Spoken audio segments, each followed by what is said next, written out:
రాజమండ్రి చాలా వరకు డెవలప్ అవుతూ వచ్చిందనేది ఉంది. అంటే పుష్కరాలకు ఒక అభివృద్ధిలాగా జరిగింది. ఏం లోపాలు గమనించారు? మీరు అర్ధరాత్రి 12ంటికి ఇంట్లో ట్యాప్ ఓపెన్ చేసుకుంటే గోదావరి డ్రింకింగ్ వాటర్ వస్తుంది.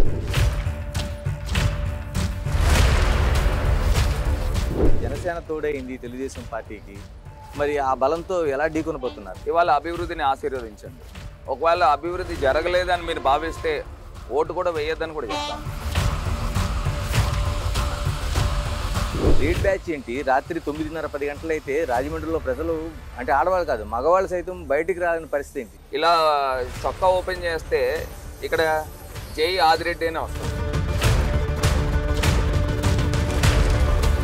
భరత్ ఎమ్మెల్యే అయితే ఇదిగో నేను ఈ స్టాచ్యూ లాగా ఒక తీసుకురాబోతున్నాను ఒక ప్రాజెక్ట్ అనేది మీ కళ్ళలో ఏమైనా ఉందా? సో 100% చేస్తాను. చేసి షబాష్ భరత్ అనిపించే విధంగా, రాజమండ్రి ప్రజలు అనిపించే విధంగా నేను చేస్తాను.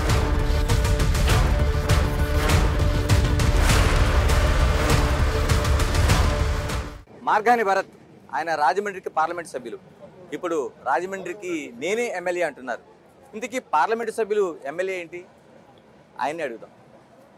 ఎంపీ గారు నమస్తే. నమస్తే.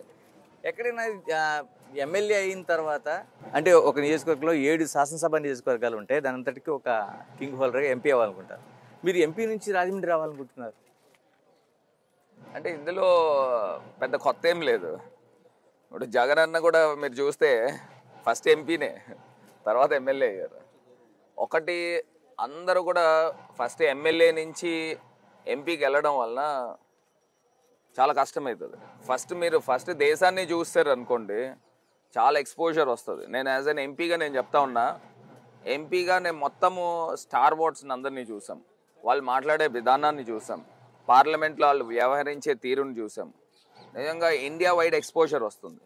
ఎక్స్పోజర్ వచ్చిన తర్వాత మనం నిజంగానే స్టేట్లోకి వచ్చామనుకోండి, స్టేట్లోకి వచ్చిన తర్వాత చాలా ఈజీ అయిపోతుంది. మనం ఏ వర్క్స్ చేయాలన్నా, లేకపోతే మనం ఏదైనా గవర్నమెంట్ ఆఫ్ ఇండియా ప్రాజెక్ట్స్ పంపించాలన్నా చాలా ఈజీ అయిపోతుంది, చాలా సునాయాసంగా చేస్తాం. ఇప్పుడు ఇవాళ నేను ఎమ్మెల్యే కింద రావడానికి ముఖ్య కారణం ఏంటంటే, ఇవాళ ప్రజలతో మమేకం అవ్వాలి, ప్రజలకి ఇంకా మరింత మంచి చేయాలి. ఇక్కడ రాజమండ్రిలో ఏవైతే లోటుపాట్లు ఉన్నాయో ఈ లోటుపాట్లను అన్నీ కూడా మనం సవరించాలి, ప్రజలతో దగ్గరగా ఉంటూ అన్ని రకాల కార్యక్రమాలు చేయాలనేది ముఖ్య ఆలోచన. సో దానికి అనుగుణంగా ఇవాళ గడిచిన 2-3 సంవత్సరాల నుంచి కూడా కరోనా పోయిన తర్వాత ప్రజలతో మరింత దగ్గర అయ్యాం. అంటే అప్పుడు కూడా సేవ చేసాము. నాకు తెలిసి ఇండియాలో మనం లెక్క పెట్టచ్చు, మనం ఇచ్చిన ఆ కిట్స్ కానీ, లేకపోతే నేను తీసుకొచ్చిన CSR ఫండ్స్ ద్వారా కానీ, పేపర్ మిల్ కానీ, హార్లిక్స్ ఫ్యాక్టరీ కానీ, ONGC కానీ, గెయిల్ కానీ, కోకోకోలా కంపెనీ దగ్గర నుంచి కానీ, ఇలాగ నేను సుమారుగా 2 కోట్ల రూపాయలకి సంబంధించిన నిత్యావసర వస్తువులు ఇవన్నీ కూడా కరోనాలో ఉన్న కంటైన్మెంట్ జోన్స్లో ఇచ్చాం. సో అది దాని మీద కూడా నాకు నీతి ఆయోగ్ నుంచి భారత్ గౌరవ్ అవార్డు కూడా వచ్చింది. సో మంచి కార్యక్రమాలు చేశాము. ఈ గడిచిన 2-3 సంవత్సరాల నుంచి కూడా నగరం పైన పూర్తి ఫోకస్ చేసాం. ఎప్పటిదాకా మీరు చూస్తే రాజమండ్రి ఒక పెద్ద పల్లెటూరు లెక్క ఉండింది. ఇప్పుడు దీన్ని పూర్తిగా మార్చి ఒక సిటీ వైబ్ తీసుకొచ్చాం. సో ఇన్ని మంచి కార్యక్రమాలు చేశాను కాబట్టి ముఖ్యమంత్రి గారు, నువ్వు రాజమండ్రిని ఏదైతే 2 పర్యాయాలు ఇక్కడ వైఎస్ఆర్ కాంగ్రెస్ పార్టీ కోల్పోవడం జరిగిందో ఎమ్మెల్యే, సో ఖచ్చితంగా ఈ టర్మ్లో గెలిచి తీరుతాం. అంతేనా? ఇంకేమైనా పొలిటికల్ కారణాలు ఏమైనా ఉన్నాయా? ఇంకేముంటాయండి. ఇప్పుడు అల్టిమేట్గా ఒక పార్టీ అధ్యక్షుడికి కానీ, లేకపోతే ఒక పార్టీకి కానీ ముఖ్యమంత్రి గారి టార్గెట్ ఏంటి? Why not 175? So why not Rajahmundry? ఇప్పటిదాకా 2 టర్మ్స్ పోయింది. తెలుగుదేశం పార్టీ వాళ్ళు చెప్పకుండా ఉంటారు మా కంచుకోట అని. ఆ కంచుకోటని ఏదో బద్దలు కొట్టి చూపిస్తాం. మీరు కరెక్ట్గా లోపం అన్నారు. ఏం లోపాలు గమనించారు? రాజమండ్రి చాలా వరకు డెవలప్ అవుతూ వచ్చిందనేది ఉంది. అంటే పుష్కరాలకు ఒక అభివృద్ధిలాగా జరిగింది. ఏం లోపాలు గమనించారు? ఈ 2 ఇయర్స్లోనే డెవలప్మెంట్ అయ్యింది. గడిచిన మీరు చూసుకోండి, స్వాతంత్రం వచ్చి 75 సంవత్సరాలు అయింది. ఆ వైబ్ ఎలా ఉంది? ఇప్పుడు మా ఇంటికే చుట్టాలు వచ్చారు అనుకోండి రాజమండ్రికి, ఓ 5 ఇయర్స్ బ్యాక్, నాకు ఎక్కడ తీసుకెళ్లాలో తెలీదు. ఈ పుష్కర్ ఘాట్ దగ్గర కాసేపు కూర్చోపెట్టి తీసుకెళ్ళిపోతాం. ఇవాళ రాజమండ్రిలో ఎన్ని ప్లేసెస్ ఉన్నాయి, ఒక రోజు సరిపోదు. కనీసం 2-3 రోజులు బంధువుల్ని పండగకి, సంక్రాంతికి వచ్చిన వాళ్ళందరినీ కూడా రాజమండ్రి ఫీల్ ఏంటనేది అట్మాస్ఫియర్ తీసుకొచ్చాం. నాకు ఐ స్టిల్ డోంట్ అండర్స్టాండ్ అసలు వీళ్ళు ఎమ్మెల్యేలుగా, ఎంపీలుగా, లేకపోతే ఒక మేయర్లుగా రాజమహేంద్రవరం నగరానికి ఏం చేశారని అంటే నాకేం తెలీదు. అసలు ప్రజలు ఎందుకు ఓట్లు వేయాలా ఈ తెలుగుదేశం పార్టీకి అని అడుగుతా ఉన్నా. ఒకటే సూటి ప్రశ్న, ఏం చేశారు? ఇప్పుడు నిజంగానే ఇప్పుడు ఎమ్మెల్యే గారు ఉన్నారు, మంచి మనిషి కావచ్చు, వాళ్ళ కుటుంబం ఏం పని చేశారని అడుగుతున్నా. 16 సంవత్సరాలు వాళ్ళు పదవుల్లో ఉన్నారు. రాజమండ్రికి నేను పలానా ఇది చేశాను అని చెప్పడానికి ఏమన్నా ఉందా అని అడుగుతాను. ఏం చేయబోతున్నారు, మీరేం చేయబోతున్నారు? ఇప్పుడు దాకా నేను రాజమండ్రి వైబ్ మార్చేసామండి, సిటీ వైబ్ తీసుకొచ్చా. ఇంకా రాబోయే రోజుల్లో మేనిఫెస్టో రిలీజ్ చేస్తా. నేను డే 1 మీటింగ్ నుంచి చెప్తా ఉన్నా, 24 గంటల పాటు మంచినీళ్ళు సరఫరా చేస్తాం. మీరు అర్ధరాత్రి 12ంటికి ఇంట్లో ట్యాప్ ఓపెన్ చేసుకుంటే గోదావరి డ్రింకింగ్ వాటర్ వస్తుంది. దాని ఒక ప్రాజెక్టు నాకు తెలిసి ఆంధ్రప్రదేశ్లో ఎక్కడా లేదు. ఈవెన్ హైదరాబాద్లో కూడా ఉందో లేదో నాకు తెలియదు, అక్కడ కూడా లేదు. But it is possible for Rajahmundry just because Godavari river ఉంది. And at the same time Godavari రివర్లో అసలు మురుగునీరు ఎందుకు కలవాలా? That is my question. వీళ్ళంతా ఏం చేశారు? ఈ ఎమ్మెల్యేలు కానీ మేయర్లు కానీ ఏం చేశారు?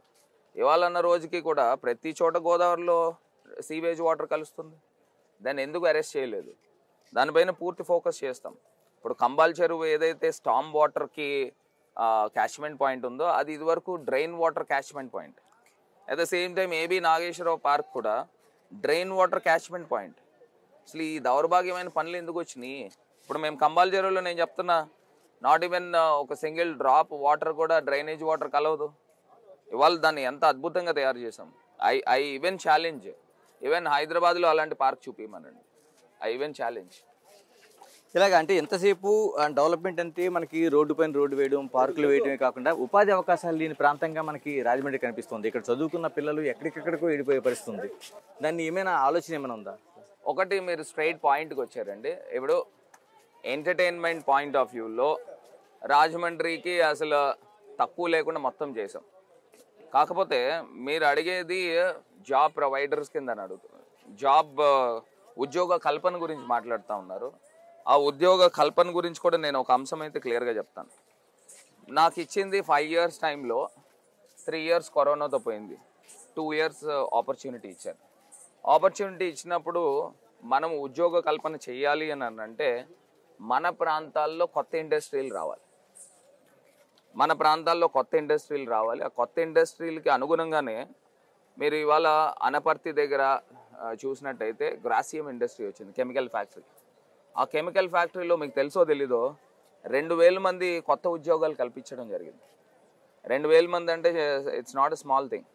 అట్ ద సేమ్ టైం మొన్న సీఎం గారు ఇటు గోకవరం దగ్గరకు వచ్చేసరికి అక్కడ బయో ఇథనాల్ ప్లాంట్ ఒకటి ఫౌండేషన్ స్టోన్ లే చేశాం.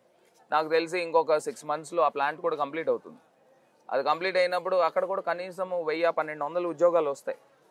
ఇది కాకుండా మొన్న మా గోపాల్పురం కాన్స్టిట్యున్సీలో కూడా వర్చువల్గా కూడా పామ్ ఆయిల్కి సంబంధించి ఒక ఇండస్ట్రీని ఫౌండేషన్ ఇట్లాగ ఇవన్నీ కూడా ఎమర్జ్ కావాలి. అంటే ఇప్పుడు ఇండస్ట్రియలైజేషన్ కావాలి అని అంటే దీనిపైన కోస్టల్ కారిడార్ మనకి వైజాగ్ నుంచి చెన్నై దాకా ఆ కారిడార్ వేయాలి. సో దానిపైన పూర్తిగా మేము నిమగ్నమై పనులు చేస్తాం. ఇప్పుడు ఒక ఫేజ్లో ముఖ్యమంత్రి గారు సోషల్ వెల్ఫేర్ స్కీమ్స్ పైన పూర్తి కాన్సన్ట్రేట్ చేశారు. At the same time education system పైన పూర్తిగా కాన్సన్ట్రేట్ చేశారు. ఇప్పుడు మెడికల్ కాలేజెస్ చూస్తే సుమారుగా 16 మెడికల్ కాలేజెస్ రావడం జరిగింది. 16 మెడికల్ కాలేజ్ తీసుకొస్తే ఇవాళ రాజమండ్రిలో ఒక గవర్నమెంట్ మెడికల్ కాలేజ్ కూడా వచ్చింది. సో ఇవాళ ఇన్ని మంచి కార్యక్రమాలు చేస్తూ ఉన్నారు. ఒక్కొక్కటిగా ఫేజ్డ్ మేనర్లో వెళ్తుంది. ఏది ఏమైనప్పటికీ కూడా రేపు దేవుడి యొక్క ఆశీర్వాదంతో, ప్రజల యొక్క దీవెనలతో మళ్ళీ జగనన్న ముఖ్యమంత్రి ఎట్లాగా అవుతారు. రేపు ప్రజల ఆశీర్వాదంతో నేను ఎమ్మెల్యే అయిన తర్వాత నా పూర్తి ఫోకస్ అంతా కూడా రాజమండ్రి ఇండస్ట్రియల్ జోన్ కిందనే తీసుకురావాలి, అవుట్స్కట్స్ దగ్గర. ఎందుకంటే నేను ఎట్లాగా outer ring road sanction copy తీసుకుని వచ్చాం. ఆ శాంక్షన్ని ఇంప్లిమెంట్ చేస్తాం. ఇంప్లిమెంట్ చేసి ఇవాళ ఎయిర్పోర్ట్కి సంబంధించి 355 కోట్ల రూపాయలు రాజమండ్రికి మనం తీసుకొచ్చాం. ఇవాళ Vijayawada that is being a capital city and at the same time that is an international airport. వారికి ఇచ్చింది 290 కోట్ల మట్టికే. ఇవాళ రాజమండ్రిలో నాకున్న గుడ్ ఆఫీసెస్ని యూస్ చేసుకుని 355 కోట్లు తీసుకొచ్చాం. ఒక పెద్ద భవంతి రావడం వలన, బిగ్గర్ ఎయిర్పోర్ట్స్ రావడం వలన there will be an every possibility to have an service to Delhi, Bombay, Calcutta. ఇలా రావడం వలన ఇండస్ట్రీస్ కూడా పెరుగుతాయి. మనం మేము చూసాం, ఒక చిన్నది జాబ్ మేళా పెడితే వేల మంది మీ అక్కడికి వచ్చారు. అంటే 15,000 రూపాయలకి 20,000 రూపాయలకి పనిచేసే సిస్టమ్కి పిల్లలందరూ పెద్ద ఎత్తున వచ్చారు. ఎందుకని ఇంత నిర్లక్ష్యం చేయబడింది ఇంతకాలం? నిర్లక్ష్యం కాదండి. ఇప్పుడు ఇవాళ కాంగ్రెస్ పార్టీ ఎంత మోసం చేశారనండి. ఇవాళ కాంగ్రెస్ పార్టీ ఆంధ్రప్రదేశ్ రాష్ట్రాన్ని విభజన చేసింది. ఒక పక్కన బీజేపీ కూడా నిర్లక్ష్యం చేస్తూ ఉంది. బీజేపీ వాళ్ళు ఏం ఆలోచిస్తున్నారు, మాకు ఈ రాష్ట్రంలో ఓటింగ్ శాతం లేదు కదా అని చెప్పి నిర్లక్ష్యం చేస్తూ ఉన్నారు. దాని గురించి ప్రత్యేక హోదా ఇవ్వకపోవడం వల్లే కదా ఇవన్నీ కూడా ఇబ్బందులు అయినాయి. మరి ఇదే చంద్రబాబు నాయుడు గారు ఎన్డీఏ ప్రభుత్వంలో ఉన్నాడు 4 సంవత్సరాలు. మరి రాష్ట్రాన్ని అన్యాయం చేశాడా లేదా? ఇదే చంద్రబాబు నాయుడు గారు ఆయన పోలవరం ముంపు మండలాలు 7 మండలాలు కలపకపోతే నేను ముఖ్యమంత్రిగా నేను ప్రమాణ స్వీకారం చేయను అని చెప్పిన వ్యక్తి, ఇదే ప్రత్యేక హోదా ఇవ్వకపోతే నేను ముఖ్యమంత్రిగా ప్రమాణ స్వీకారం చేయనని ఆ రోజు భీష్మించి కూర్చొని ఉంటే ఇవాళ రాష్ట్రం పరిస్థితులు వేరేగా ఉండే. అదే నిజంగా జగనన్న ఆ పరిస్థితుల్లో అప్పుడు గవర్నమెంట్లో ఉండే పరిస్థితులు వేరేగా ఉండే. ఇప్పుడు ఏంటంటే నరేంద్ర మోడీ గారి ప్రభుత్వము, ఎన్డీఏ ప్రభుత్వము ఒక టర్మ్ చేసిన తర్వాత చాలా బలవంతులుగా తయారయ్యారు దేశవ్యాప్తంగా. ఇప్పుడు రెండో టర్మ్ కూడా ఇంకా థంపింగ్ మెజారిటీ వచ్చింది. 303 ఎంపీలు ఎక్స్క్లూజివ్ బీజేపీ వచ్చారు. సో దానివలన ఆంధ్రప్రదేశ్ స్టేట్తో వాళ్ళకి పెద్ద పని లేదు. మేము మద్దతు ఇచ్చాము, ఇవ్వకపోయినాయి, దాంతో ఏం సంబంధం లేదు. 22 ఎంపీలు ఉన్నప్పటికీ కూడా సంబంధం లేకుండా నేనే పార్లమెంట్లో మాట్లాడా. నరేంద్ర మోడీ గారు అలాగా హౌస్లో ఉన్నప్పుడే చెప్పాను, we are considered to be a minorities in the country. Andhra Pradesh state is considered to be a minorities. అంటే 25 ఎంపీలు మా బార్గెనింగ్ కెపాసిటీ సరిపోట్లా. ఇదివరకు ఉమ్మడి రాష్ట్రం ఉన్నప్పుడు 42 మంది ఎంపీలు ఉంటే ఇట్స్ స్ట్రాంగ్ ఫోర్స్ కింద ఉండేది. సో ఆ పరిస్థితులు ఇవాళ లేవు.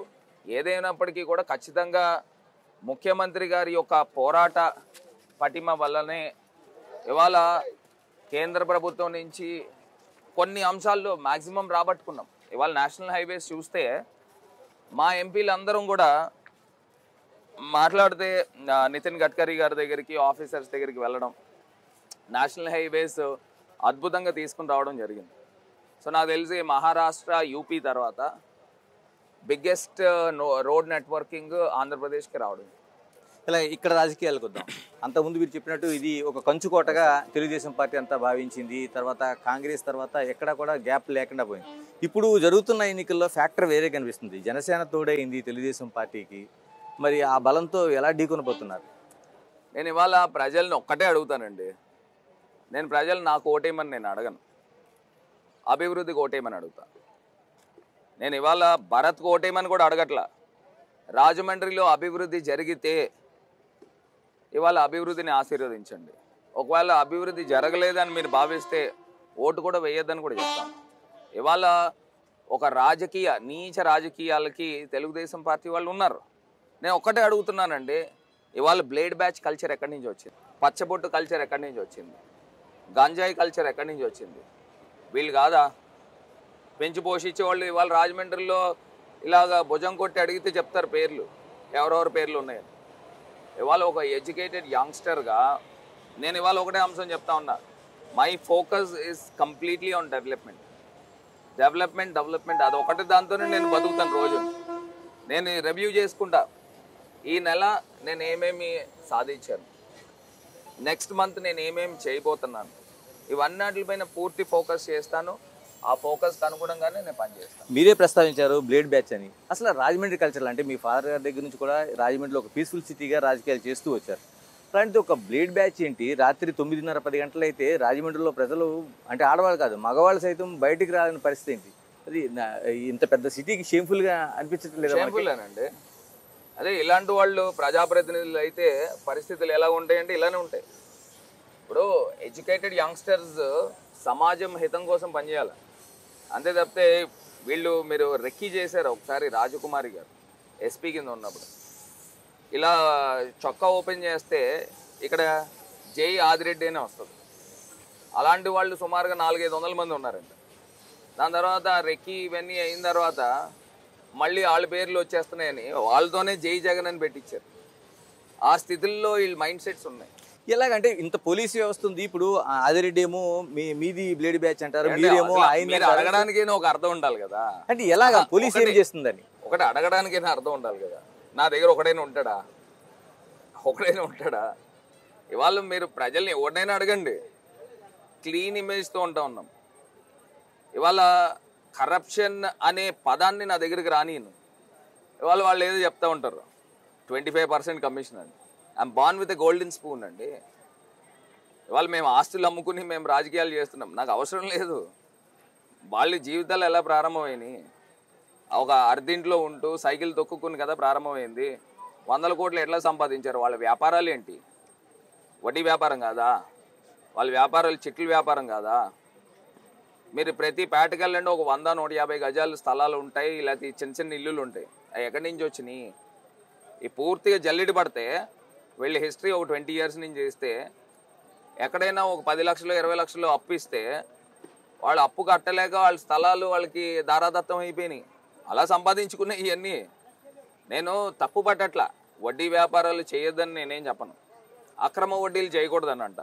రెండోది, ఈ వడ్డీ వ్యాపారాలు చేసేవాళ్ళు ఎమ్మెల్యేలుగా ఎంపీలుగా కాకూడదని చెప్తా ఉన్నా. ఇలాగా మీరు ప్రస్తావించిందే చెప్తాను. రాజకీయాల్లో విమర్శలు ప్రతి విమర్శలు కామన్. కానీ భరత్ అన్న దీనికి ఇంత పర్సెంట్, దీనికి ఎంత పర్సెంట్, దీనికి ఎంత పర్సెంట్ అంటే అది ఏం చేయాల్సిన అవసరం ఉంది? అంత భయంకరంగా ఉండాల్సిన అవసరం ఉంది? చెప్పనండి, నేను 1% లేకపోతే ఒక 0.5% తీసుకున్నట్టు మీరు ప్రూవ్ చేస్తే రాజకీయాలు వదిలి వెళ్ళిపోవడం కాదు, ఊరు కూడా వదిలి వెళ్ళిపోతా. ఇంత నేను బోల్డ్గా చెప్తున్నానంటే వాళ్ళకి ఒక శాంటిటీ ఉండాలా.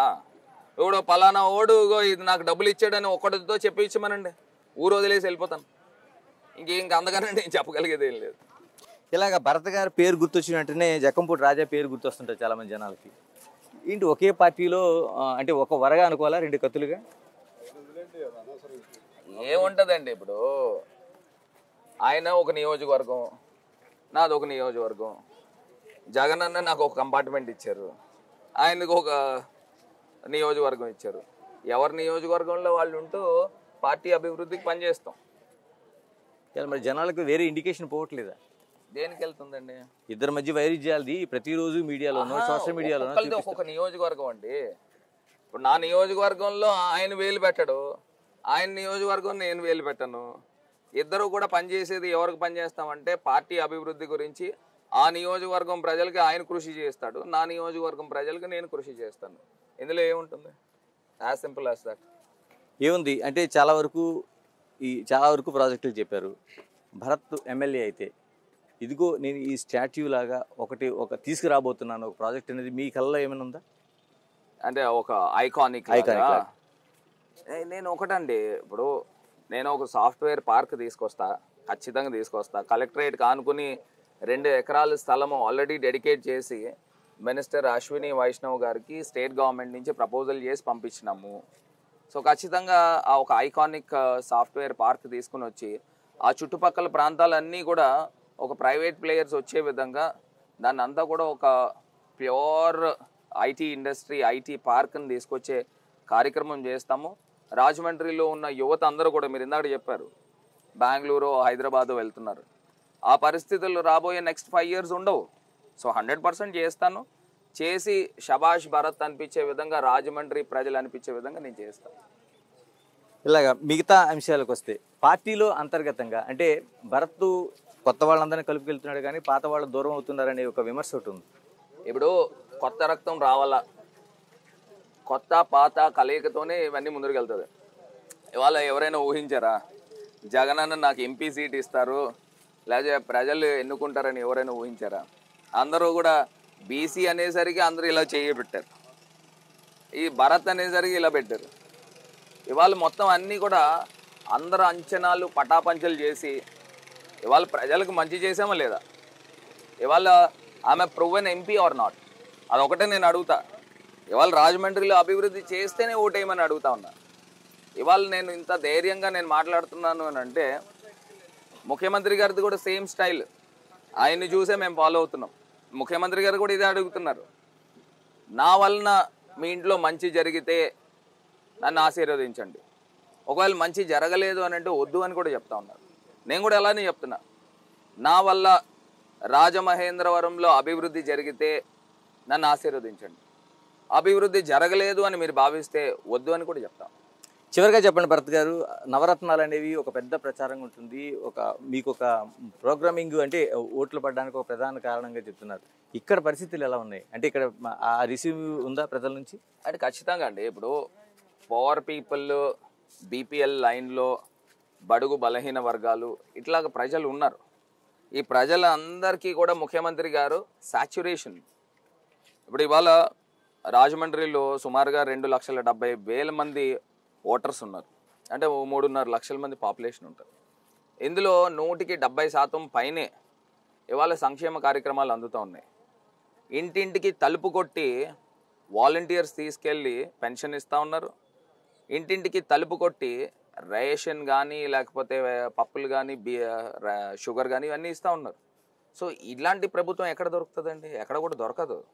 ఇవాళ ఆంధ్రప్రదేశ్ రాష్ట్రంలో కేవలం డీబీటీ అంటే సీఎం గారు ఇలా బటన్ నొక్కితే వాళ్ళ బ్యాంక్ ఖాతాల్లో డబ్బులు వెళ్ళినాయి. సుమారుగా 2,55,000 కోట్ల రూపాయలు పైమాటే. అందులోనూ ఓన్లీ ఎక్స్క్లూజివ్ బీసీస్ని తీసుకుంటే 2 లక్షల కోట్లు ఇచ్చారు. Only exclusive BCs. నిన్న మీరు చూసారో లేదో చంద్రబాబు నాయుడు గారు బీసీ డిక్లరేషన్ అని పెట్టాడు. ఆ డిక్లరేషన్లో ఆయన చెప్పేది ఏంటంటే, మేము 5 సంవత్సరాల్లో అంటే 2029 దాకా ఒకవేళ వాళ్ళ అధికారంలోకి వస్తే బీసీలకి 1,50,000 కోట్ల రూపాయలు ఇస్తా ఉన్నారు. ఇవాళ జగనన్న 2024లోనే 19 నుంచి 24లోనే 2 లక్షల కోట్ల పైనే ఇచ్చేసారు ఆల్రెడీ బీసీలకి. ఈయన పెద్దగా ఒరగబెట్టేది ఏంటి అని అడుగుతా ఉన్నా. ఇవాళ అది క్యాష్ రూపేనా, డబ్బు రూపేనా ఇచ్చారు. వాళ్ళకి ఏం నచ్చితే అది కొనుక్కోవచ్చు. ఈయన చంద్రబాబు నాయుడు గారు ఇచ్చేది ఏంటి? ఇస్త్రీ పెట్టెలును, కుట్టు మిషన్లును, లేకపోతే ఆ బండలును. ఇది తప్పితే ఆయన చేసేది ఏం లేదు. అవి కూడా నాసి రకం. ఇవాళ ఒక 10 రూపాయలు వస్తువుని తీసుకెళ్ళి 100 రూపాయలు బిల్లు కట్టి ఆ 10 రూపాయలు నాసి రకం తెస్తాడు. దానివల్ల ఉపయోగాలు ఎవరికీ లేవండి. ఇవాళ బీసీల్లో కుల వృత్తుల్లో ఉన్నవాళ్ళు యువకులు కూడా మళ్ళీ కుల వృత్తుల్లోనే ఉండాలి అనేది చంద్రబాబు నాయుడు గారి తాలూకా ఆలోచన. ఇవాళ జగనన్న ఆలోచన అది కాదు. మీరు ఏ కుల వృత్తుల్లో ఉన్న తల్లిదండ్రులు ఉన్నా వాళ్ళ పిల్లలు ఇంజనీర్లుగా, డాక్టర్లుగా, లేకపోతే ఐఏఎస్ ఆఫీసర్లుగా తయారవ్వాలి అని చెప్పి వాళ్ళ చేతికి డబ్బు ఇచ్చి వాళ్ళకి ఇండిపెండెన్స్ ఇస్తూ ఉన్నారు. మనకు తెలీదా మన చేతికి డబ్బు ఇస్తే మనం ఎట్లా చేసుకోవాలని? ఈ చంద్రబాబు నాయుడు గారు ఇచ్చే ఇస్త్రీ పెట్టెలే మనం వాడుకోవాలా? ఇంకా ఆ రకమైన ఆధిపత్య ధోరణి, అంటే ఒక పెత్తందారి మనస్తత్వం. ఎప్పుడు కుల వృత్తుల్లో ఉన్నవాళ్ళు కుల వృత్తుల్లోనే ఉండాలి, కళ్ళు తీసుకునే వాళ్ళు చెట్టెక్కి కళ్ళే తీయాలి, లేకపోతే బర్రెలను గొర్రెలు కాసుకునే వాళ్ళు పరిగెత్తుకుంటూ బర్రెలను కొట్టుకుని తిరగాల. ఈ టైపు ఆలోచన చంద్రబాబు నాయుడు గారు. జగన్ అన్నది అట్లా కాదు. ఇవాళ మెడికల్ కాలేజీలు 16 మెడికల్ కాలేజీలు తీసుకొచ్చారనంటే పేద విద్యార్థులు సంవత్సరానికి 2,000 మంది డాక్టర్లు తయారవుతారు ఆంధ్రప్రదేశ్ నుంచి. ఇది కాదా మార్పు అంటే? మరి విద్యా సంస్థలు ఉన్నాయి. ఇవాళ నారాయణ, చైతన్య, లేకపోతే రకరకాల విద్యా సంస్థలు ఉన్నాయి ప్రైవేటీ. ఇవాళ గవర్నమెంట్ మెడికల్ కాలేజీలు వాళ్ళ టైంలో, గవర్నమెంట్ స్కూల్స్ వాళ్ళ టైంలో ఎట్లా ఉండేయండి? ఎంత దారుణాతి దారుణంగా ఉండే, గొడ్ల చావడి కన్నా దారుణంగా ఉండే. ఇవాళ 70,000 కోట్ల రూపాయలు 5 సంవత్సరాల్లో ముఖ్యమంత్రి గారు ఎడ్యుకేషన్ రంగం పైన ఖర్చు చేస్తూ ఉన్నారు. అది కాదా చేంజ్ అంటే? నాడు నేడు కింద మొత్తం విప్లవాత్మకంగా మార్పులు తీసుకొస్తూ ఉన్నారు. ఇంగ్లీష్ మీడియం తీసుకొస్తూ ఉన్నారు. 8వ తరగతి చదివే పిల్లలకి ట్యాబ్స్ ఇచ్చి బైజూస్ ఇన్బిల్ట్ తీసుకుని వస్తూ ఉన్నారు. మరి ఎన్ని మార్పులు వస్తూ ఉన్నాయి? ఇది కాదా రిఫార్మ్స్ అంటే? ఇది కాదా డెవలప్మెంట్ అంటే? సో అన్ని రకాలుగా చేస్తాము. నెక్స్ట్ మేము టార్గెట్ చేయబోయేది ఇండస్ట్రియల్ రీఫార్మ్స్ తీసుకొస్తాము. ఆంధ్రప్రదేశ్ రాష్ట్రము దేశంలోని ది నంబర్ 1 ఇండస్ట్రియల్ స్టేట్ కింద తీసుకొస్తాం. భరత్ గారు, మీ ఫాదరు మార్గాని నాగేశ్వరరావు గారిని ఇప్పుడు ఏదైతే తెలుగుదేశం నుంచి పోటీ చేస్తున్న ఆదిరెడ్డి వాసు వాళ్ళ ఫాదరు ఆదిరెడ్డి అప్పారావు గారిని రెండు చెరోవైపు కుర్చీల్లో ఒక మంచి పాలిటిక్స్ సమాంతరంగా నడిపిన రోజులు నేను చూశాను. ఇప్పుడు మీరు చెప్పు చూపిస్తే వాళ్ళు తోలు తీస్తామని ఇంత ఆ, భయంకరమైన పాలిటిక్స్కి ఎక్కడైనా పులి స్టాప్ పడే అవకాశం ఉందా? ఏమంటే మీ ఇంట్లో ఆడపిల్లే ఉందనుకోండి, మీ చెల్లో లేకపోతే మీ తల్లో ఎవరైనా ఉన్నారు, ఒక ఆడపిల్లని తీసుకొచ్చి నిన్ను ఒక పట్టు పట్టేస్తాను అని అంటే మీరు ఒప్పుకుంటారా? నీ సంగతి చూస్తాను, నిన్ను తేలుస్తాను అంటే మీరు ఊరుకుంటారా లేదు చెప్పండి, నాకు ఒక మాట చెప్పండి. చెప్పండి. ఓకే, ఓకేనా మీకు? ఓకేనా చెప్పండి మీరు. మీరు మీ ఇంట్లో మీ చెల్లో మీ తల్లో ఒక పట్టు పడతానని అంటే మీరు ఒప్పుకుంటారా? ఒప్పుకుంటారా చెప్పండి. ఒప్పుకోం కదా, ఎవరి ఇంట్లో కూడా ఎవరు. మరి నాకు కూడా నాకు చెల్లి కింద నేను భావిస్తున్నా. నా చెల్లిని తీసుకొచ్చి ఆ వయసులో పెద్దోడైతే కావచ్చు, అది తీసుకొచ్చి నీ సంగతి చూస్తాను, నేను ఒక పట్టు పట్టేస్తాను. అలజడంట, ఊరంతా అలజడి, వైఎస్ఆర్సీపీ. ఆయనకి తెలీదు, ఆడెవడో చెప్పాడంట అలజడంట. ఏమన్నా తేడా పాడా వస్తే నీ అంతు చూస్తాను, నా కార్యకర్తలు నేను ఆపలేను అని అంటే దానికి అర్థం ఏంటి అని అడుగుతున్నా. ఆపలేనని అంటే చంపేస్తారా, పొడిచేస్తారా ఏంటి? ఆ మాటలేంటి? ఆయన వయసుకైనా కనీసం జ్ఞానం ఉండాలి కదా. మన ఇంట్లో ఆడపిల్లని అలాగంటే మీరు ఊరుకుంటారా? నేనైతే ఊరుకోను. నేను అన్న గాజులు దొడుక్కుని కూర్చోలేదని. నువ్వు కార్యకర్తలను పంపితే నేను గాజులు దొడుక్కుని కూర్చోలేదని చెప్పి, అది డిస్క్రిమినేషనే. నేను గాజులు దొడుక్కుని ఎందుకు కూర్చుంటానండి? ఇప్పుడు మన ఇంట్లో ఆడపిల్లని అంటే నేను ఇంట్లో కూర్చోను కదా. ఒక మగాడుగా నేను ముందరకెళ్ళి నుంచుంటాను. మరి ఆయనకి నిజంగా పెద్ద వయసే, ఒక ఆడపిల్లని బెదిరించడం ఏంటండి? దాని మగతనం అనిపించుకుంటుందా? అదే నేను చెప్తాను. అంటే ఎప్పటికైనా పులి స్టాప్ పడే అవకాశం ఉందా చెప్పండి అసలు. ఒకటండి, పరివర్తన రావాలా మనుషుల్లో. ఆ మనిషి చెడ్డోడే కావచ్చు, పరివర్తన రావస్తే మేము అందరం కూడా స్వాగతిస్తాం. ఇప్పుడు నా టైప్ అది కాదు కదా. ఇప్పుడు నా ఎజెండా ఏంటి? ఒకటే single point agenda, development development development. ఆ ఎజెండాతోనే ఉంటాను. ఇప్పుడు ఈ వీళ్ళకి అక్కసుతో వాలంటీర్ ఆడపిల్లల్ని ఈ రకంగా సంభాషించడం అనేది కూడా కరెక్ట్ పద్ధతి కాదు. అది కూడా మార్పు చెందాలి. ఓకే అండి భరత్ గారు, thank you very much. Thank you. దాని మీకు యంగ్ లీడర్గా ఉన్నారు, all the best. Thank you. ఇది నేనే ఎమ్మెల్యే రాజమండ్రి కార్యక్రమంలో వైసీపీ అభ్యర్థిగా ఉన్న మార్గాన్ని భరత్తో స్పష్టం చేస్తున్న స్పష్టత.